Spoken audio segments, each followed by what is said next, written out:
Les amis, j'espère que vous allez bien. Aujourd'hui on se retrouve dans une nouvelle vidéo qui va être une vidéo où je vais parler de livres, plus particulièrement de livres qui parlent de santé mentale. Alors pour toi j'ai choisi ce sujet, je sais pas si c'est un sujet voilà, qui m'intéresse, qui me passionne, comme vous le savez. I talk about mental health because that's important et parce que voilà, we know, it's nice. Et donc voilà, j'avais un petit peu envie de vous en parler aujourd'hui et puis voilà, on va parler de quelques titres qui selon moi sont une bonne représentation de la santé mentale. Alors je tiens à préciser, ce n'est pas des livres qui sont bons pour la santé mentale, c'est des livres qui parlent de santé mentale. Donc forcément il y a des trigger warnings et c'est pas tout le monde qui va pouvoir lire ces livres avec la même sensibilité, on va dire. Alors déjà, premier livre, premier bout que j'ai lu et dont j'ai un petit avis, c'est My Body de Emily Ratajkowski. Alors c'est un livre en fait qui est du tout un livre de mental, clairement on peut se dire. C'est vraiment Emily qui a écrit un livre où elle parle de sa vie, chose qui est très émouvante en l'occurrence. Elle parle beaucoup de son rapport à son corps, mais aussi de plein de moments d'anxiété, de dépression, de... Bref, ça parle de santé mentale sans vraiment en parler. En tout cas, je ne vais pas terminer le livre, mais c'était super bien. Vraiment, ça parle de plein de choses et elle est hyper talentueuse à écrire. Vraiment, I love this book et je vous le recommande à 100%. Genre vraiment, je pensais pas du tout que j'allais le recommander à la base parce que j'ai vraiment eu un petit peu de préjugés, on va dire, mais j'ai adoré. Franchement, c'était super bien.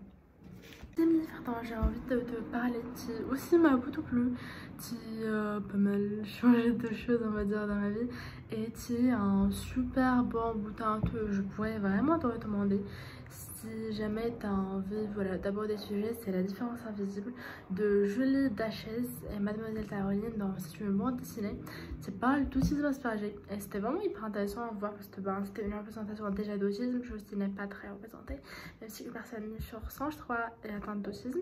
Voilà, c'est pas du tout quelque chose dont on parle au quotidien, donc forcément c'était hyper important d'en parler. C'était une BD où il y avait de la représentation, donc ça fait plaisir, c'était cool.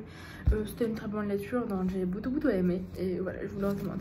Ensuite, on a Hopeless de Colleen Hoover. Hopeless qui parle en l'occurrence d'une autre maladie, qui parle du syndrome de stress post-traumatique.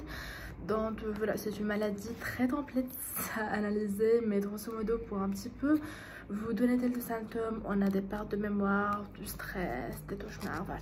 Vraiment, c'est un livre hyper intéressant qui parle de ce sujet puisque la personnage principale, la meuf, the main character féminin, a justement cette maladie-ci. Donc elle a fait toutes les choses lorsqu'elle était plus jeune, elle a tout oublié et là elle rencontre un mec qui était genre un peu de son enfance, sauf que ben lui elle la retenait, elle le retenait absolument pas. C'est une romance, c'est le premier livre de Colleen que j'ai lu et c'est celui que j'ai préféré. Vraiment je suis pas une très grosse fan de Colleen Hoover, j'ai aussi plutôt aimé November 9, mais en général voilà c'est pas mon autrice favorite, mais voilà. J'ai adoré Hopeless et vraiment pour moi c'est le meilleur livre de Colleen, donc si jamais vous devez lire un seul de ces livres je vous le recommande. En plus vous le savez mais j'adore la troupe Childhood Best Friends to Enemies to Lovers, donc là je l'ai adoré, vraiment j'étais trop bien.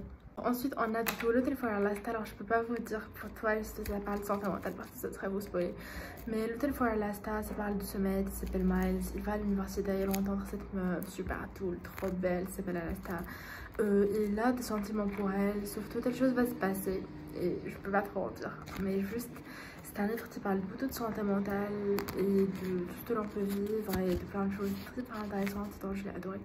Ensuite un livre qui parle de santé mentale et dans une autre façon on va dire, pas dans de la fiction en l'occurrence, c'est Reason to Stay Alive de Matty Haight. Alors c'est un livre qui, je sais pas s'il a été traduit en français, mais ça parle de dépression, ça parle de maladie mentale, ça parle de beaucoup de choses.